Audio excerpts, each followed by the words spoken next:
Hello, everyone. This is Dave Paulson, head coach at George Mason Men's Basketball for episode 6 of our Distancing Dialogues. Today, lucky to have Jonathan Tsipis, head women's basketball coach, University of Wisconsin in the Big Ten Conference. Sip, great to have you on the show. Well, I appreciate it, Dave, and I think it's great you're giving this back to help fill the basketball void, and obviously have Patriot Nation be able to tune in as well. So after spending 4 years on the other side of the revolutionary rivalry, it's nice to be able to hook up and look forward to talking with you. Well, great. So just a little background first on what we're about here. For those of you maybe who've never watched, my attempt to do these dialogues that we normally would do just over the phone with former assistants of mine, to try to fill the void basketball-wise, but also to try to give back. And so every episode, I donate to a cause and ask my guests to do the same. And then we just ask whoever watches this, if there was anything of value in it, think about giving to some organization. Right now, with all that's going on in our country, people need the help. And so this week, going back to donate to DC Central Kitchen organization in the greater Washington, D.C. area. They've served over 500,000 meals during this pandemic to people in need. Just a great, well-run organization. Does a lot of training to help people get back and get positions as cooks and chefs and things like that as well. And Sip, you got a group that you're going to give to? Yeah, we have a group called the Friends of State Street Family.org that helps homeless people in Madison, but also during COVID-19 and with the businesses that are on State Street, which is such a vital part of downtown Madison. It's actually the link between the Capitol District and our campus. So they do a great job of revitalizing State Street, but also helping those in need with not only meals, as you talked about, and at the DC Kitchen, but also teaching them skills to make them be able to be employable. And usually it kind of circles back to getting jobs for the different businesses that are on State Street. Well, that's great. That's great. So just a little background. Everyone, my wife asked me the other day, does everyone have to have a nickname that you have? And I'm like, it just kind of worked that way. So Sip was an assistant for me 24, 25 years ago at Lemoyne College. And so spent a couple years as the volunteer assistant, I believe, at Cornell. Decided he wanted that whopping pay raise to get up to $4,000 or $5,000 that we were paying at Lemoyne. Spent a year there, went down to Elon as a director of operations, went to UNC Greensboro, again on the men's side, as director of operations, and then transitioned over to the women's side. Had that chance to work with Muffet McGraw at Notre Dame for 9 years.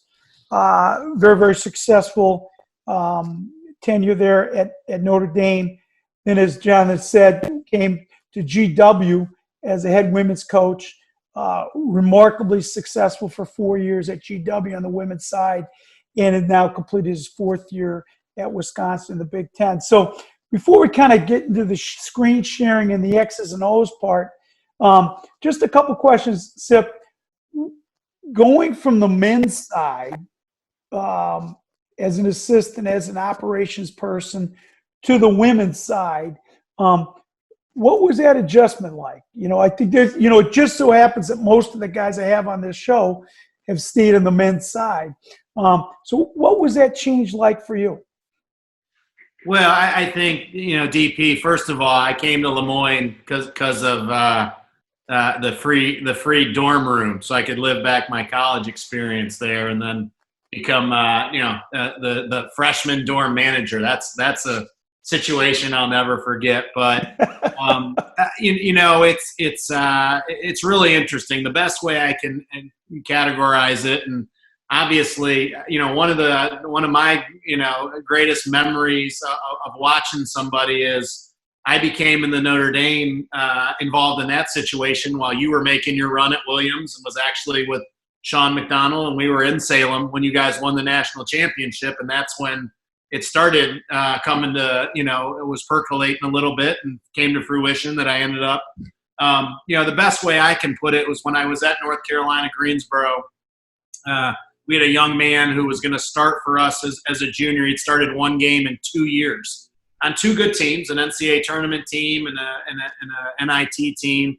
And he spent 2 months debating whether to go to the NBA, to put his paperwork in to go to the NBA draft. And, dealing with that and just obviously like an amazing, from an ego standpoint, I get to Notre Dame and, one of the people I'm kind of charged with as being somebody who would oversee the perimeter players is a player who, as a freshman, she's the National Freshman of the Year from right in South Bend, Jacqueline Batiste.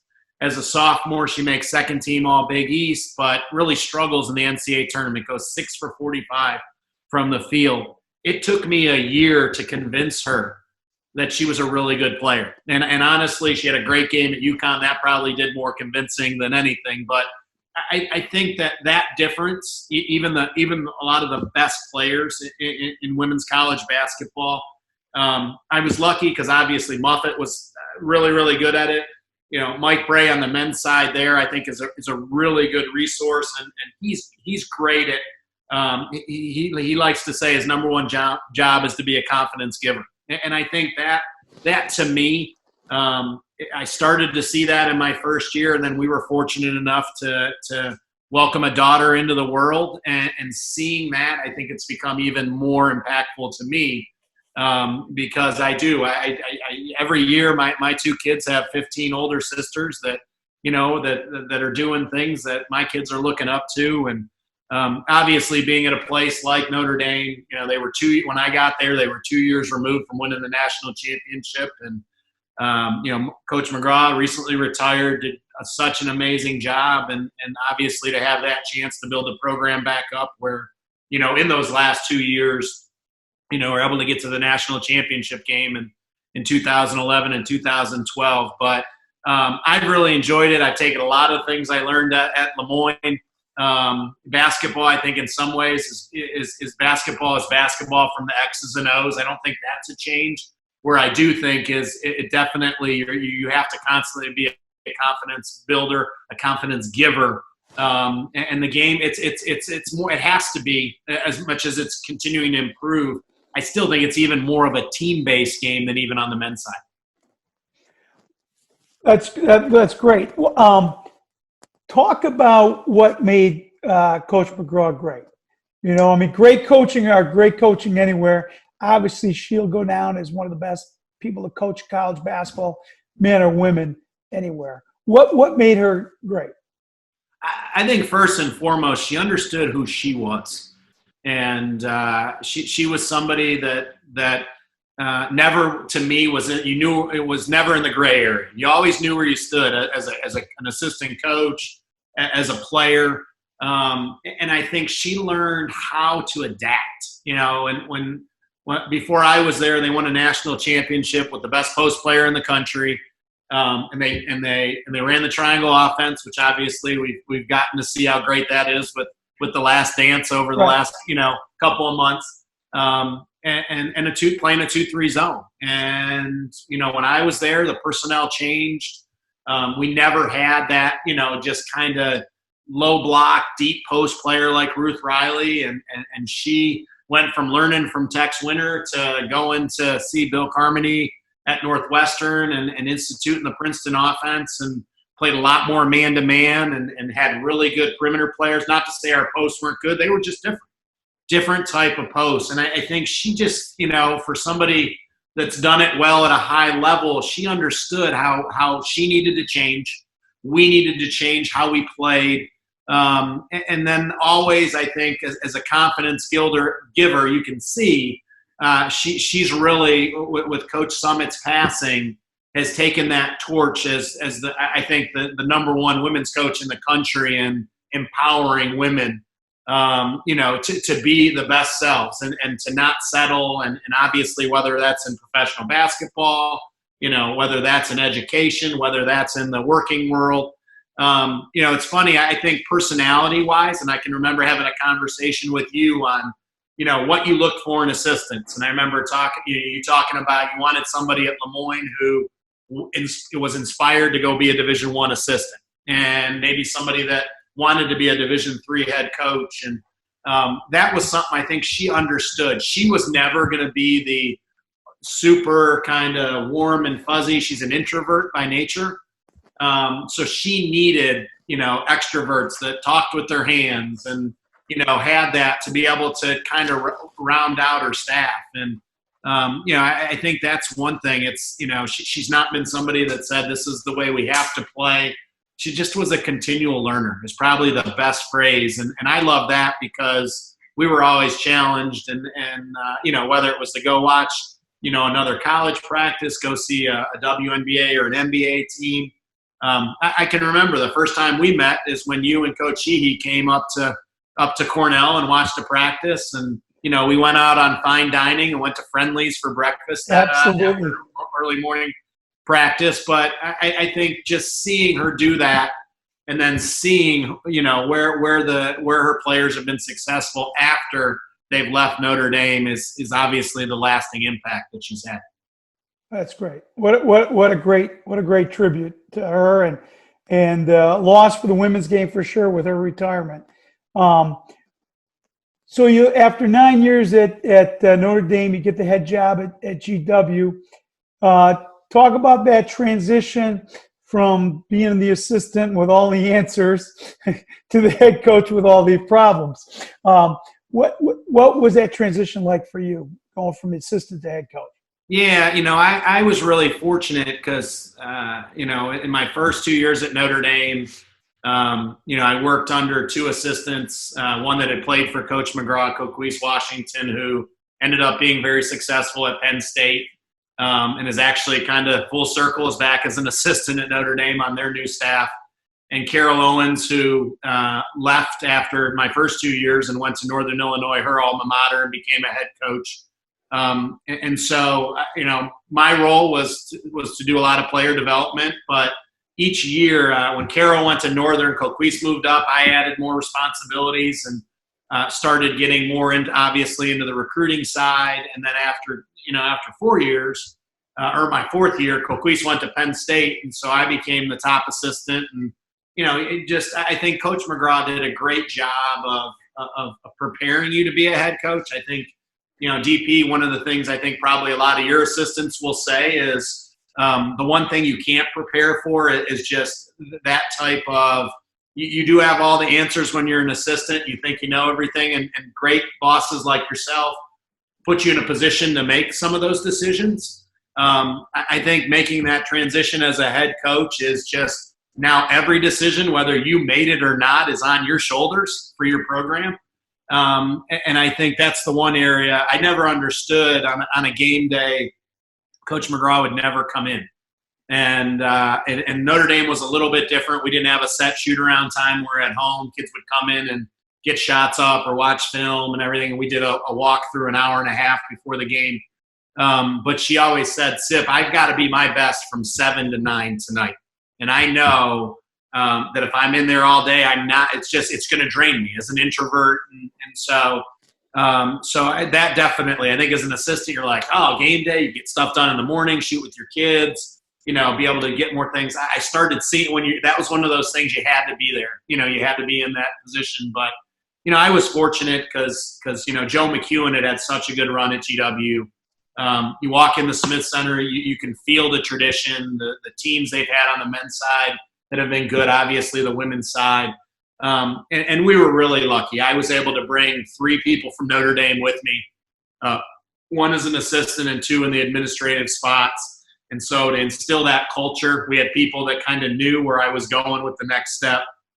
And we inherited a great group of young women who had been my first group was the last group that Coach McEwen had recruited. So that was a group that had seen teams going to the Sweet 16 and always being in the NCAA tournament. And, and so the first year we were a game away from going to the WNIT, and then we were fortunate recruiting to have a really good freshman class, 2 kids that were 4-year starters, 2 really good transfers. And that second year we, finished second in the league and went to the Sweet 16 of the WNIT. And that kind of lifted us. I think being in the postseason there, and you can talk about teams that it's hard to get to the NCAA tournament if they haven't had some taste.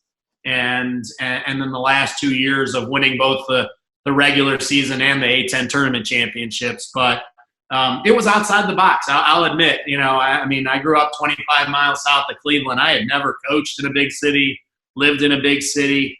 GW's campus obviously is an urban campus, but it was a great experience. I think that allowed me to grow. I had to learn I don't think I'll ever be the biggest city guy. But it was great, I think, for our family. It from what you can take advantage of in the DMV and all the history and everything. And we were really fortunate that we could. Coach McEwen was always following the program. I was just I don't get done the things that happen without GW, without the people. And obviously, I think that tradition that he had already set. That's great. And now 4 years at Wisconsin, and we were talking before we kind of started recording, now starting to get some of the best players out of the state and really kind of building your own brand there at Wisconsin. Yeah, I mean, it was, I think both my kids were born in South Bend. So that was one thing. And, from growing up here in Wisconsin, there's just for us, there's a Midwestern part of our children. We like to say, you can take them out of the Midwest, but you can't take the Midwest out of them. And so when this opportunity presented itself, you just looked across the board. And obviously a lot started with Coach Alvarez when he came in from a football standpoint. But just seeing, the level that, Coach Ryan and obviously now Coach Gard on the men's side, the volleyball team just lost in the national championship game this past year. Football obviously has had an unbelievable 20-year bowl run. I just saw everything there. It's a great academic school. That's why, your brother's a professor here. But it can't be that good if he's a professor. Being back in the Midwest, I've been fortunate, to be at really good academic schools. And I think that's where I fit best with relation to the kind of kids and what you're recruiting to.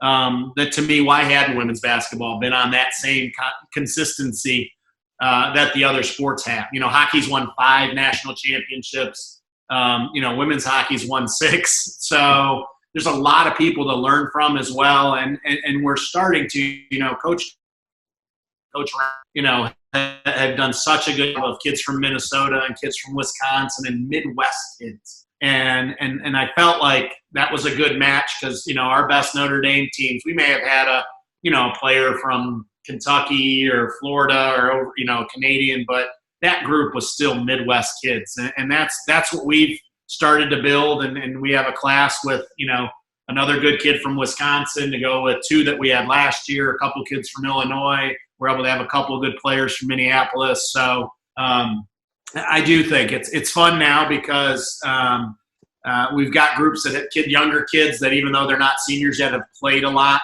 as freshmen and sophomores. So I'm excited. It's been obviously for all of us a different way of going about business, but this first group just graduated that we inherited, and they're going on to do great things. But I do feel like we've got a group now. We've got 2 juniors already verbally committed, and so it's building in the right direction. And I'm fortunate enough to have somebody that's actually coached be the athletic director, and so. Barry's, I think, been great from that perspective. And as you're trying to learn as you go further in this journey, that no 2 seasons are ever the same, DP. And, our season at Lemoyne is probably when I look back and we learned a lot from. I look at, things that maybe didn't go the way that we wanted, but saw how that impacted you at Williams. And I look back and say, hey, when you're going through things, I know I can always rely on giving you a call or a text and helping me with that. That's great. All right, so now we'll go. You should be able to share your screen. Yep. And let's transition to your portion. You're going to talk a little bit about special situations. I am. So let's see. Pull down here. So kind of looking at this, and again, we could spend 3 hours on this. I think, one of the things that I've learned throughout my coaching career is, is, preparation is so key, and organization, and how many things you can be able to have your team prepared for that you're doing on a daily basis that becomes second nature. And, when you and I were talking, there's so many good things. We're really fortunate in the women's game because now, it's been 5 years, but, we have a lot of the NBA and WNBA advancement rules in. And I think it's added excitement to our game. It obviously makes you have to prepare a little bit differently. But I think for whether you're a high school coach or a JV coach or all the way to the top level, I think looking at it and saying, what are you able to prepare for, different ideas. And I'm going to share a little bit. And I think like a lot of these dialogues you're doing, none of us invented this wheel. We've borrowed, we've stolen, we've reinvented. But just talking a little bit about some ideas on how we build our practice around kind of that competitive nature where a lot of these special situations, even if you haven't built them specifically in, organically grow in your practice. So, just different things as we talk about, as we build a practice plan, is how much you're trying to keep practices game-like. I think as much as you can make competitions, and I know when you and Tobin were talking about, how you guys do in the shooting situations and drills and giving trophies and making that a competitive nature, because I think in the game of basketball you're playing so many smaller games within the game that if you win a majority of those, you're probably going to end up on the front end of the score. So we try to do it with a culture of competition with consequences. So we actually, and this is something I think it's been really good to pass down, is on our practice plan every day. We have the numbers 1 through 6 written out, and all of them have kind of a different consequence for a losing team, whether it's a 2-person shooting drill, 3-on-3, 5-on-5 shell. We have a winner and a loser. We track it all. We keep it updated.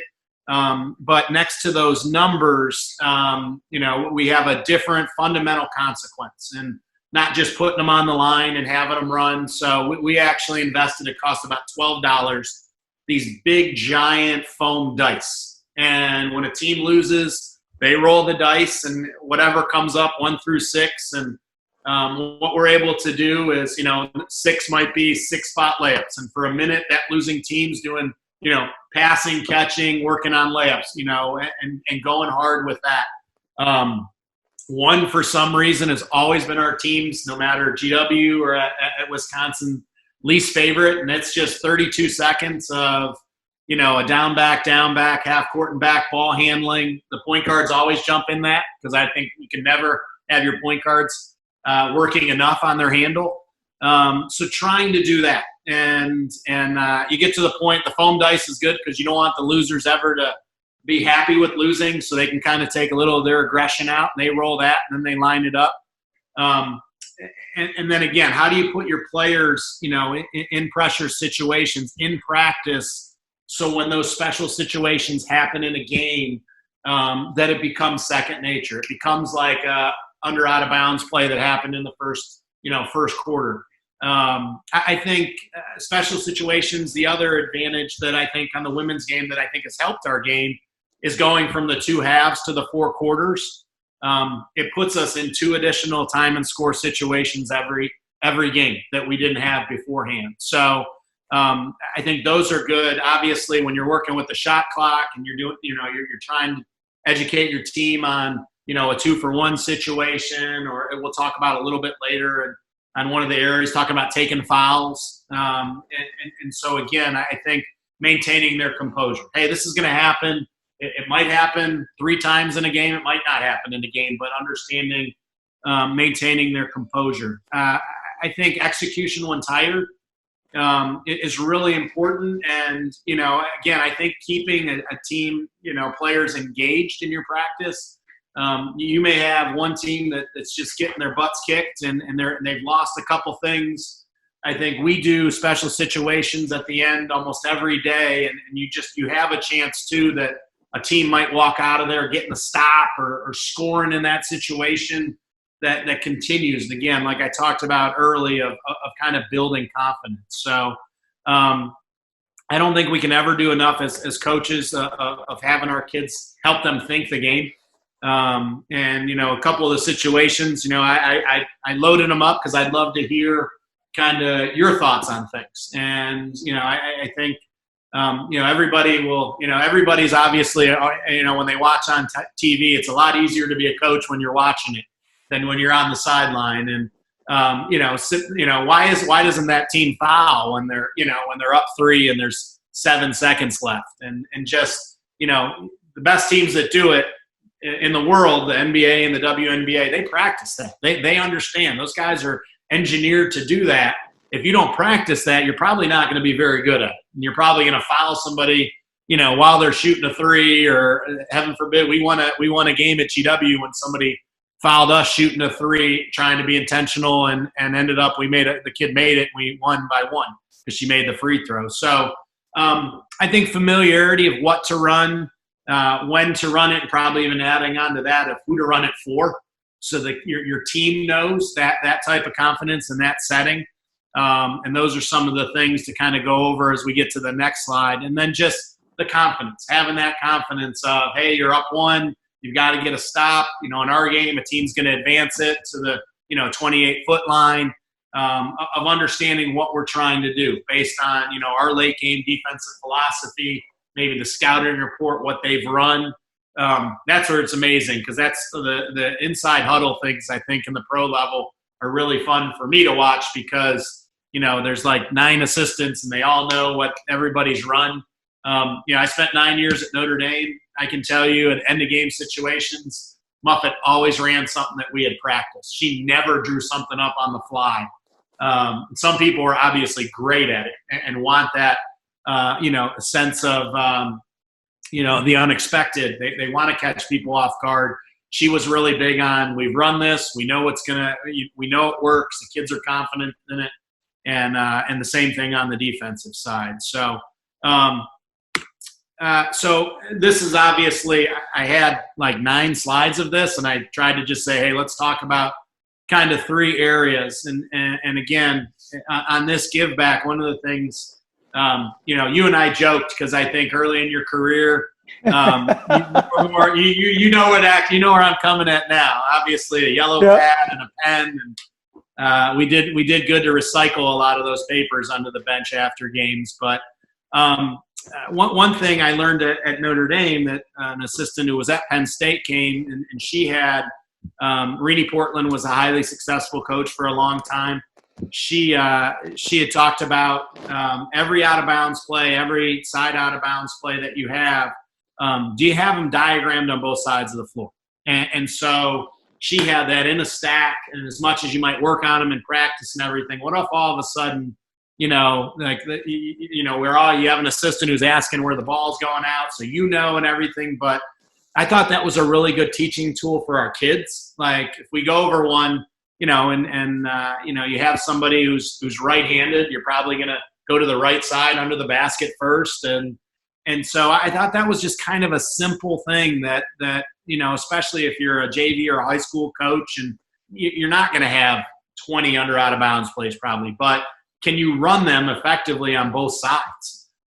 Maybe you're a little bit limited. Maybe you have kids that you're running action to get the ball downhill off the first pass, and you don't want a kid going to his left hand. So, and I think that leads, so let me ask you this, Dave, when you're getting into your out of bounds play, what are some key things for you as you're talking to that person who's taking the ball out of bounds?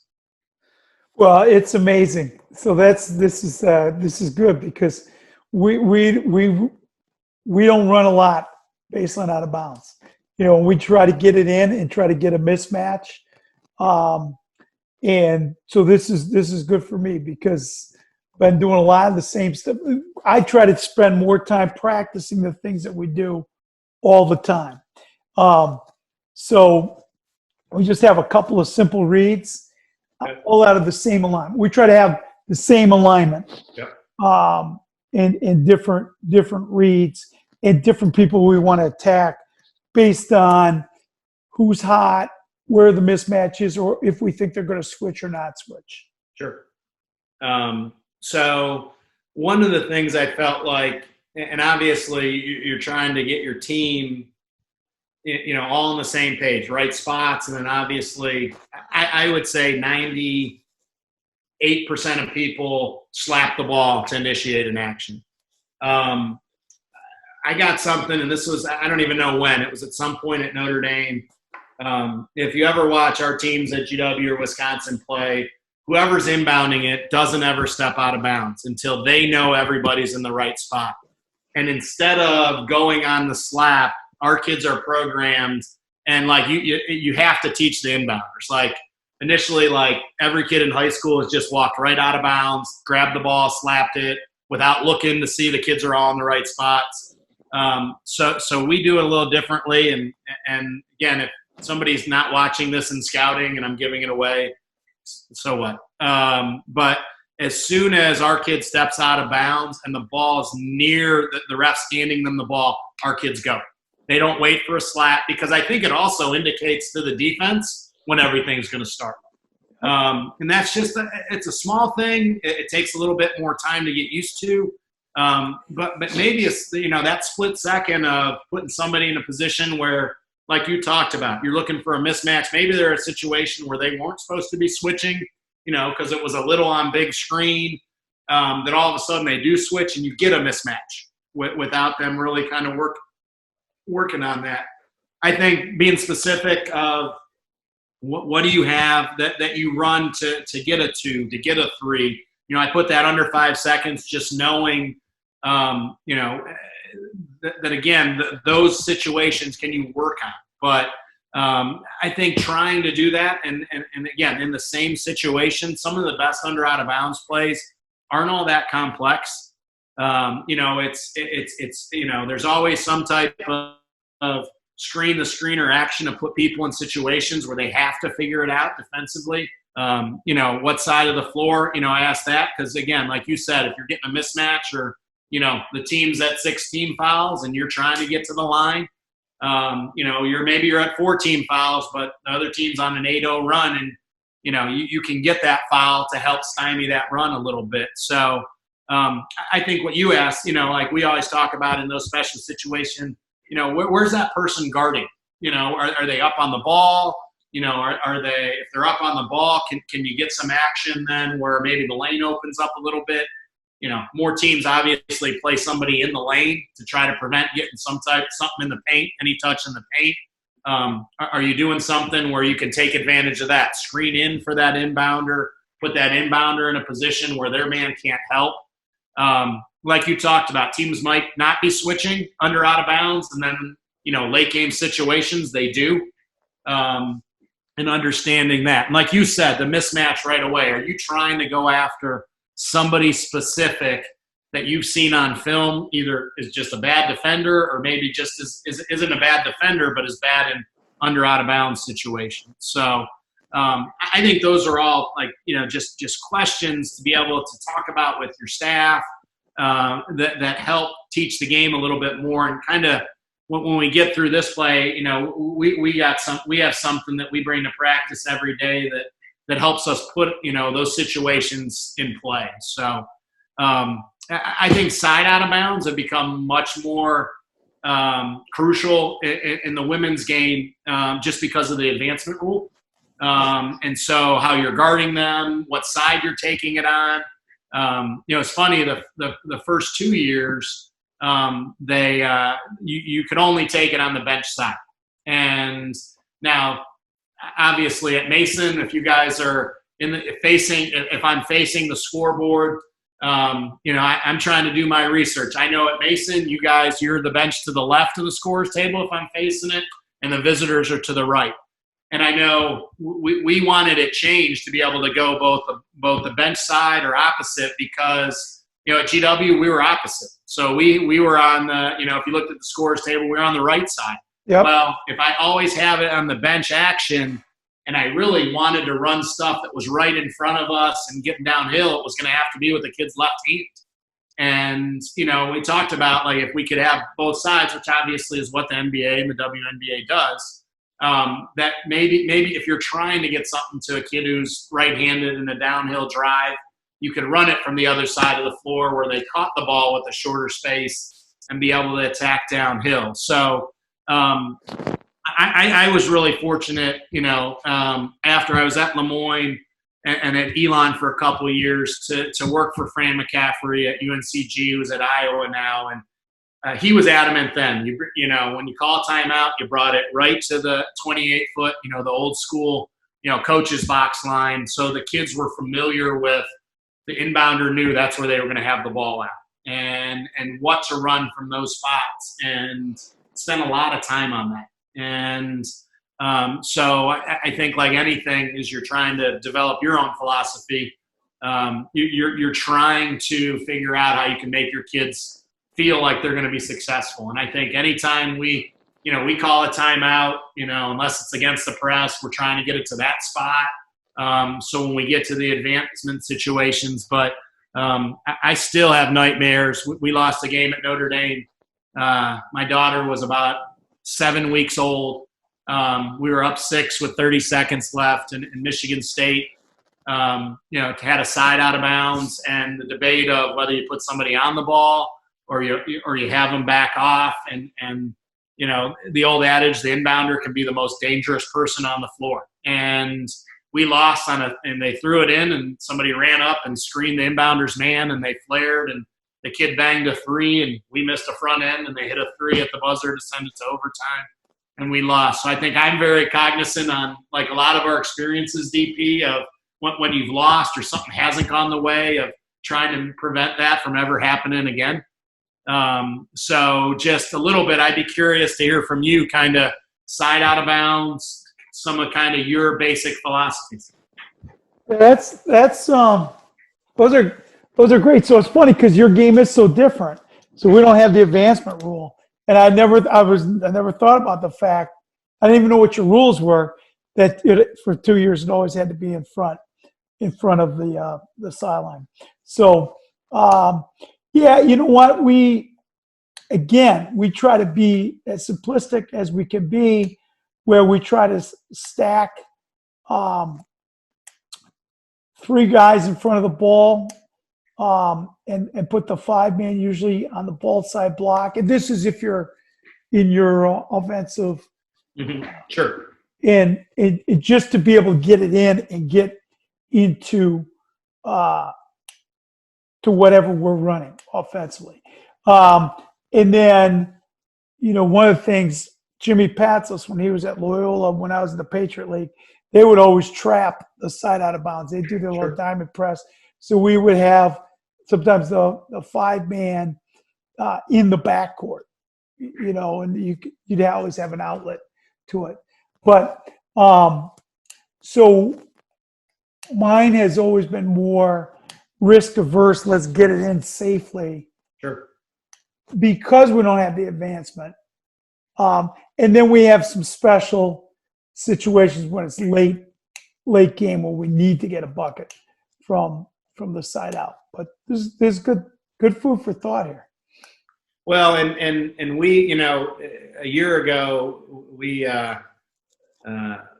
looked like we were done for sure. Nebraska scored with 0.7 seconds left to go up 2, called timeout. It definitely changed the game of what you do, from saving timeouts too, to make sure you have that action, and you've got to work on it. And like when it went in, we were lucky enough, obviously in that area, you've got the not that just because they're good, but they're accessible. The coaching staff from the Mystics is phenomenal. And we said, how do you, kids coming into the league, how do you teach them? Because, for advancement, it's easy when the free throw goes in, but when the ball, comes off the rim, like you can't pivot forward, right. You can't dribble, or you lose that advancement. So, we were down 2, and we're fortunate enough against Nebraska to have some screening action, to have a kid catch it in the corner and bang a 3 to win the game.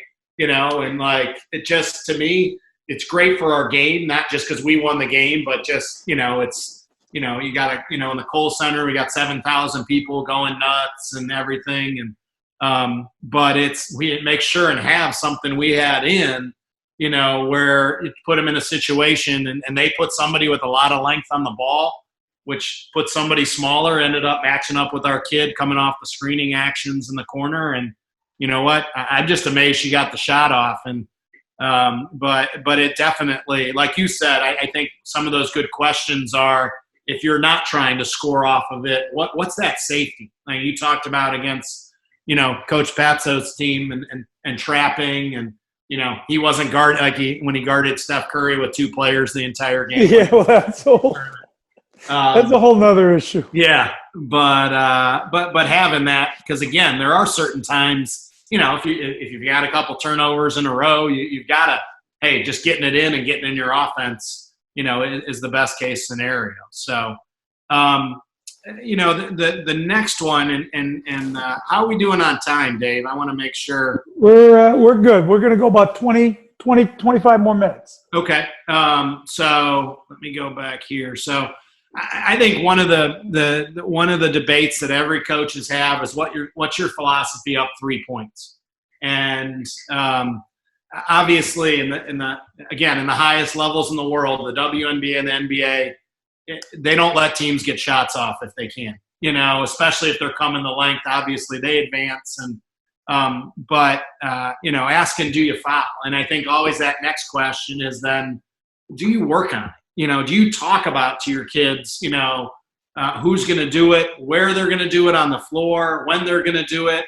Like if a kid catches the ball and he or she's got their back to the basket at 30 feet, like, are you just going to reach in there? Or are you going to wait till, can you get a couple more seconds off the clock? And I just think obviously the NBA, WNBA, they teach it from training camp to their rookies, just like the advancement.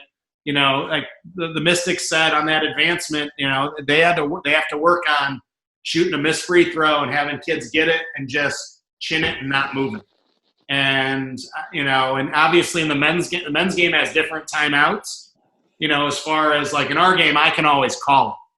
I know when it's live in play, your players have to call it, right, Dave? Yep. You don't have I think that they might ability. change that back. They might change that back. Except for in the last 2 minutes. Then we can call it. In the last 2 minutes? Yeah. Okay. So, I can remember our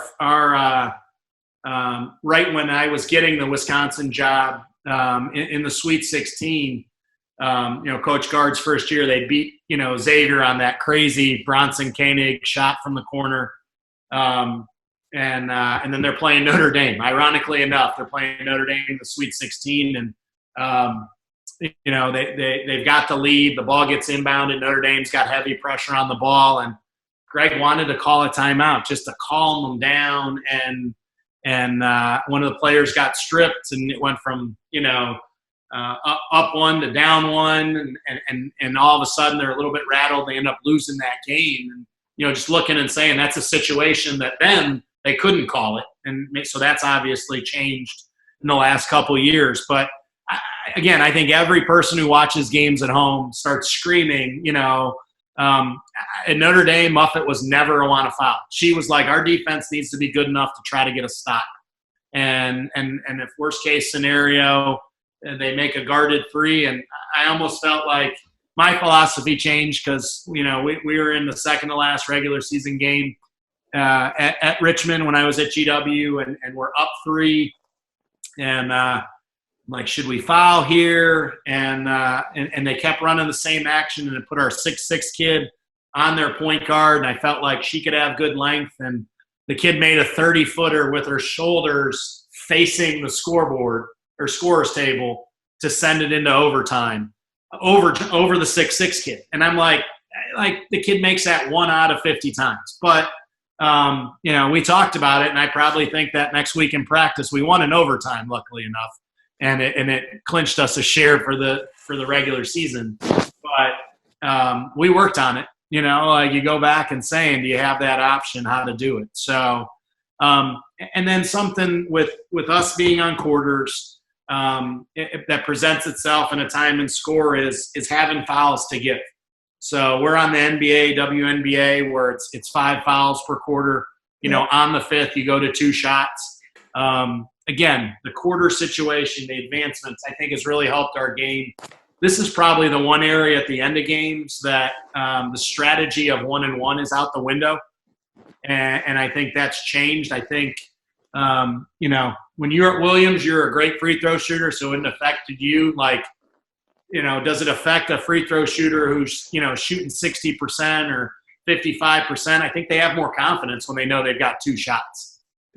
Good free throw shooters, when they know they've got to make it to get that second one, you've got more of that on there. So I've actually kind of built these cards for today so you could see them. But just we had a kid on our team that was her role, and she could come in and be able to take fouls and understood, like, if a team's trying to get the last shot and they're holding the ball, when to take it, and understanding, you've got to work on it. We got, somebody scouted in our league us really well and knew that's a tendency we had if we had fouls to give. And we took one, they took it back out of bounds, and the kid caught it, and our kid reached while the kid had squared, and the kid let it fly from about 27 feet, and they called the kid got 3 shots. So I think that's, again, getting to games, being able to take fouls, that might be a way that, at the end of a game, if you've got a couple to we talk about it being a game-winning play that might happen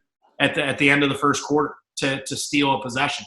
So those are just some examples, so this. So do you foul up 3 now or no?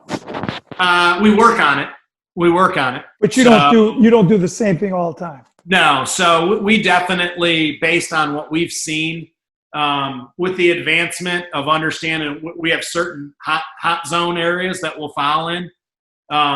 If they some teams will want to throw it inside and then, point screen or do different actions to go inside out to try to get the 3. So we'll actually, our kids are programmed to, if the ball goes inside, especially because usually the kids got their back to the basket because they're distributing, like we work on how to take that foul, so they've got to take it out again. And then obviously if they catch it, past the 28-foot line, if they catch it going away from the basket, can we get that in before they get their shoulders squared up? So they could, obviously we don't want to foul there, because then all of a sudden, somebody puts their hands in and they fake that action and they're able to get 3 free throws out of it. So, so these are, this is something, and we've tried to share this. We have about 25 different scenarios on these situation cards that we use. And so, to help kind of with situations, it goes through, everything's pretty much a 20-second or less, so the shot clock's off, but just time and score, and it's got every situation. And if I can do this right here, so like, it talks, you have, let me change the pen here to red. A little more high-tech qualified than me. So yeah, so like here's your situation. Yep. And then the different areas, like what, do you have possession of the ball? Which team has possession if there's a jump ball? Where are you at in the team foul? So I made this specific for the men's game, because obviously we're on the, with ours, we have ones that say you've got 3 or 4, so if you've got one to give. This is, White has the ball, but then who's got the error? That might dictate something you do. And so number of timeouts you've got. So we've got all these different cards that we try to look at 2 or 3, have 2 or 3 ready for a practice, have it set up, and then play the situation out. And, this is one where, the white team is going to has 1 free throw left. So obviously on the make, they're going to foul. Can they get a quick steal? They foul right away. A little different in your game. Like you don't have that advantage to maybe go for the quick steal because you don't have the advancement if you get it back. Right. But so we have those. And I think, we've got them in an Excel sheet. We have ones, that have Air Force's logo. So we got them from there. you put your own logo on them. It's got you laminate them, you put a little ring binder. It's not all that costly, but I think it's been really good for the kids to learn the game in that way. And so I have this one, DP, that I wanted to kind of one specific scenario right here. White shooting a 1-and-1 coming out of a timeout. So obviously going in the timeout, if you're coaching the white team, what are you telling them right now? Obviously it's a 1-and-1. You could have a tie game with 8 seconds left and the other team doesn't have a timeout. So how are you going to guard them? Just curious. I thought this would, I thought Patriot Nation would, sorry. Not going to that yet. All right, so I'm the white team coach. You're the white team coach. I have no timeouts. I have no timeouts left. Right. Okay. And I got my guy shooting a 1-and-1.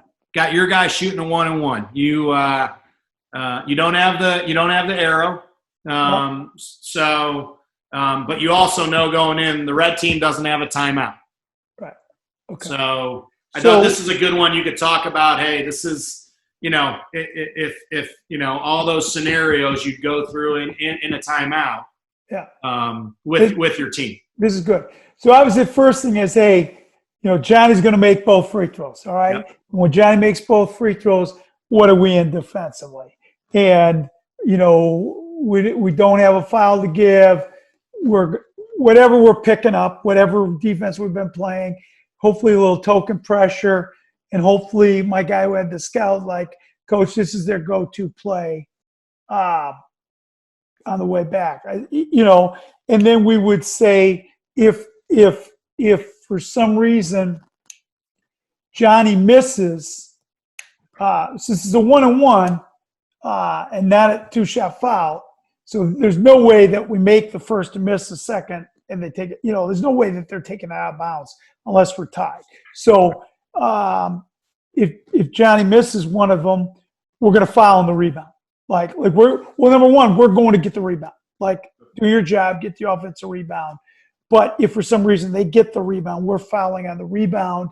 We got to box out, and here's what we're running: home run, we're running triple, we're running center field, whatever it is. In this scenario, we would have time to really advance. We'd have time if all that played out. If we've worked on this for sure, the other team would be shooting free throws with 7.5 seconds or something like that on the clock. So we would have ample time. And then in there, you'd have to talk about if they make their free throws, what do we got?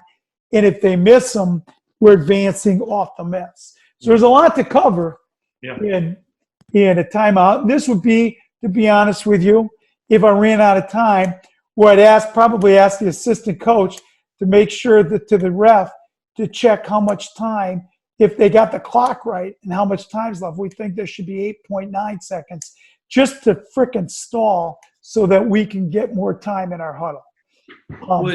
Would this be a situation, Dave, where you'd have somebody, instead of having them, if you're changing your lineup, because obviously you're building a defense because you're expecting the kid to make both, but no matter what, you're either in a tie game with your best defensive team on there, or you're trying to load it up that if the kid misses the first or misses the second after making one, to be able to foul, where you're sending somebody to the scorer's table maybe to stop the action. When the guy, yeah. So again, that would just depend on, is our best defensive lineup also our best offensive rebounding lineup, and is nobody in foul trouble? So obviously those situations would dictate. I could see a scenario where, we would sub for a potential offensive rebounder who could also then give a foul, and then we could sub back again. Sure. So a lot just depends. Sometimes, but with no timeouts left, you want to make sure that you got your best potential scoring coming back. Sure. And then I think the biggest thing is to reiterate, we're tied, we're locking down, we're getting a stop, we're winning this thing in overtime. Right. But as you say, you can practice all the situations of the world, and sometimes you can do it all wrong and have the result turn out good. Yep. And vice versa. This Yeah. is good.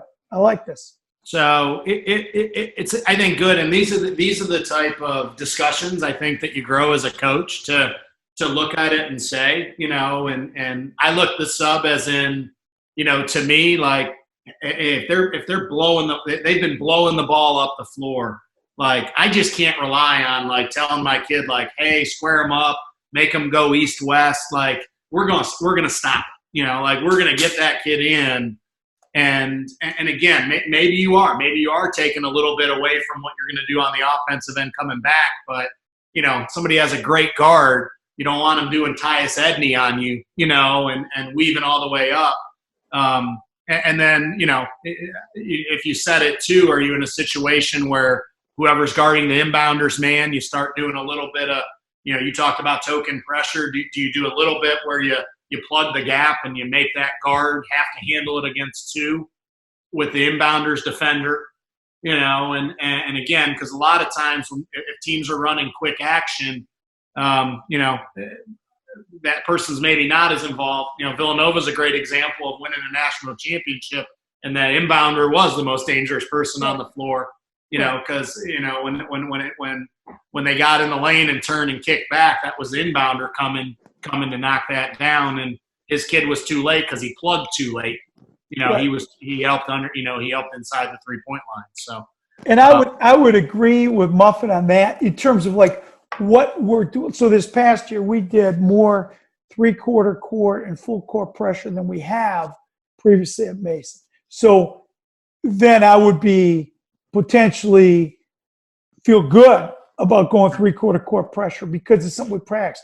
But I certainly wouldn't do anything. I would agree with Muffin. I would not do anything defensively that isn't part of our arsenal. Because sure.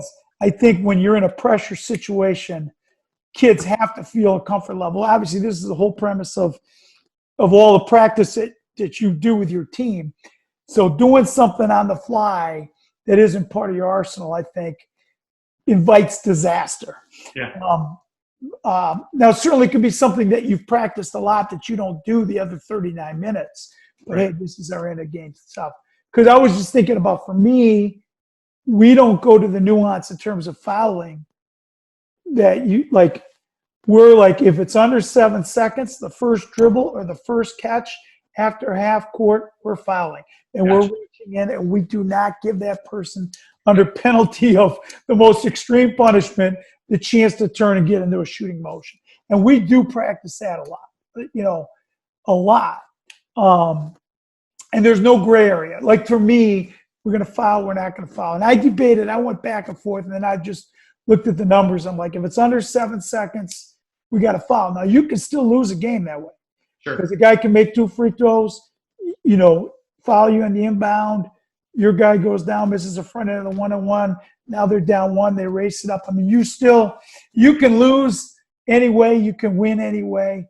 Yeah. But I think the odds over the course of the people who've really traced these, and people have done whatever you call it, a diagram tree or whatever it is, like all the different routes. The guy, Bill Fenlon from DePaul, men's coach, he did a whole decision-making tree, and the data was at least compelling enough. Like, yeah, I think you're probably better off fouling.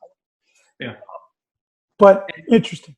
Well, and like this scenario, like I put it on here because I know this would be something you could encounter a lot more. We probably don't encounter this very much because so much has gone to advance. You're usually saving probably 3, maybe at least 2 for that last minute. And so, understanding like we're going to spend more time on guarding an advancement, guarding on both sides, being able to do that just because we don't face this as much. But again, you got to make sure like we could be in that situation where we've had to use 2 to advance, and whether we were successful or unsuccessful to score, all of a sudden maybe we're out of timeouts in this situation. situation, and we got to make sure what we want to understand going, moving the ball up the floor. And I think the possession arrow one is something that's kind of underutilized because, understanding defensively, I think if you're behind and, your kids, because you press more, we're used to trapping and understanding like, hey, I'm going to try to put my hands on the ball if we've got the possession, because as opposed to just committing a quick foul.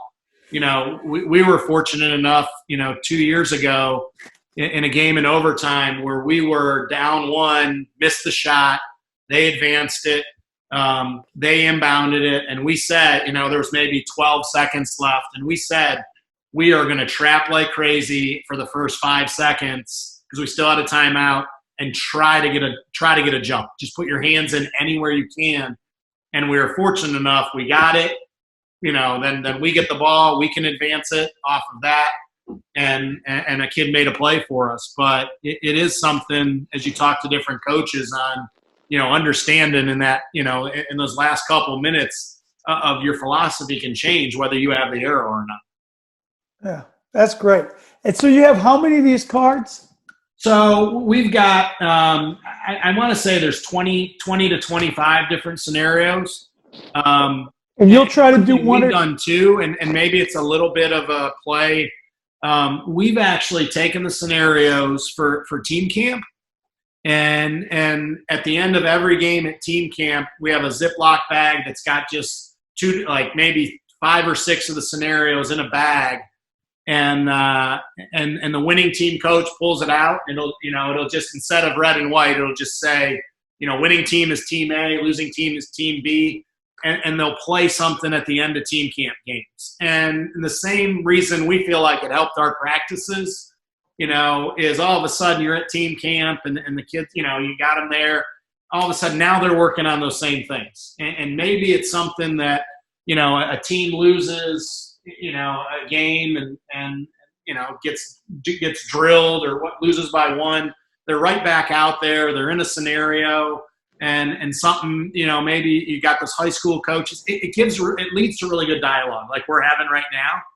And we do that after every game. It's not time consuming because everything's under 30 seconds. And so we took them from these cards, just made them smaller so they could read them. And we have the teams do that. So I love that. We've got them built for our game, which obviously we've got them built for high school, which is obvious in depending the part of country you're at. Wisconsin's on 18-minute halves for the girls. Okay. So we have those. And again, it's easy. Two scenarios fit on each sheet. So, you can get them laminated and you get 12 pages laminated. You cut them, you punch a hole in them. And I'll take it off the screen share so you can see. I'll take this off too real quick. We've got them right here. So we've got, the cards right here. This one's got the giant hook. Want the smaller hook version. We got that. We bring them to every practice. And all of a sudden, if we want, if something happens in a game and you're scrimmaging and it's, 1-point game, you can add the different things, but then you just flip them through. And if we take them, if we do something in a practice, usually I take those 2 cards out so we don't use them the rest of the week. But we carry them around.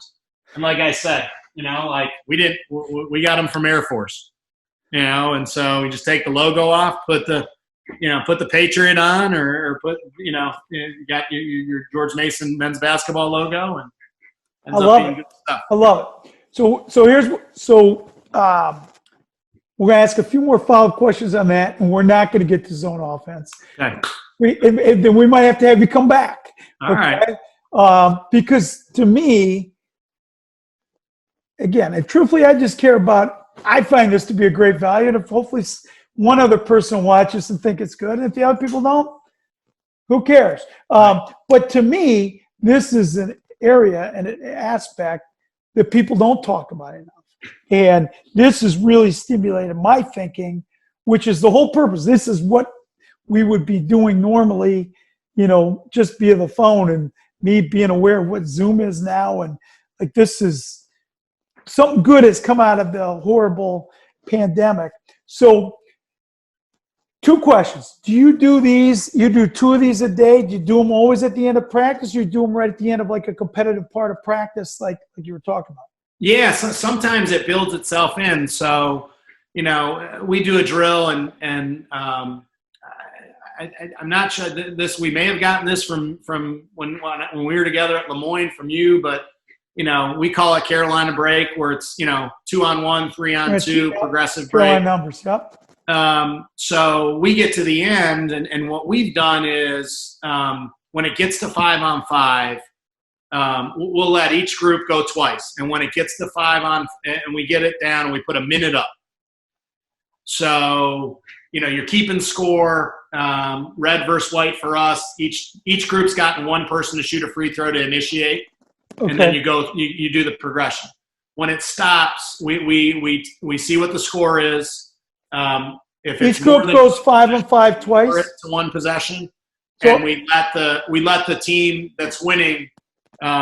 Each team then picks 5 straight, so you don't have any more interchange. We put a minute up on the clock, and we play that like one of the situations. We put the fouls up, we have the possession arrow, and then we play that out. And so that's one area where we feel like when we do that drill, we're going to get some good late game situation action. So you're saying you do the 5-on-4, then you come back 5-on-5, and once you're at 5-on-5, you're playing for. Then you start the clock with 1 minute. So we do that. So if you can imagine, like, say the red team starts and you're shooting a free throw and I'm on white and my teammate's there. So we do that 4 times, 2 for each team. So they each get to work on the advantage situations 2 times. Once it ends on that 4th time you do it. And 2-on-1, 3-on-2, 4-on-3, 5-on-4. Yeah, and then we go till 5-on-5. 5-on-5, one time. Because if you go 5-on-5, it ends at the end where you can add the shooter. Right. So now bring the shooter down. So we do that, and we started at 5 minutes. And what we found is each one of those segments, if you're going at a good pace, you can usually get one segment in about a little bit in between a minute and a minute 15. And once we get it, because again, if you do 2 for one group and 1 for the other, then they start complaining it's not equitable. So you do. So if I go, okay, red's coming back 2-on-1. Yep. And then white's coming 3-on-2. Red's coming 4-on-3. White's coming 5-on-4. Red's coming 5-on-5. Stop there. Now you shoot the free throw, and that should make it that. Now the other. Now you're in the different advantage. That's one cycle. That's one cycle. So we do 4 cycles. 2 each. 2 each, and then we see where the score is. And if we have now it might be down to 35 seconds left of the original 5 minutes you put up. What we do is we put it back to a minute. We have the score. Now, if it's with a minute and it's a 4-point game, we might give the losing team the ball.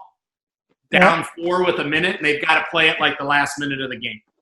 Okay. And so now they can't add people in. Everything stays 5-on-5. But it was a way we felt like if all of a sudden you're on the red team and you're crushing me, like you don't just leave it 26 to, not that they would score that, but 26 to 14. You're not going to leave it like that. Yeah. So you make it into one of those situations, but we put a minute on. So then all of a sudden now we're in the advancement section. Yeah. Now you might be in a situation where you can work on some good 2-on-1 situations. And so it leads to a lot of good things. So that's a way without directly just going straight to the cards that we've built it into a practice setting. I like that. I like that a lot. And it was just something where we like the advantage break. And all of a sudden, if you're in an up and down game, obviously, like you've got to understand how important time and score and possession is, and be able to do that after kind of trying to really dictate the tempo and attack to get the advantages in the numbered situations. That's awesome. I love it. All right, Sip, I could go for 3 more hours. Unfortunately, I got another Zoom call.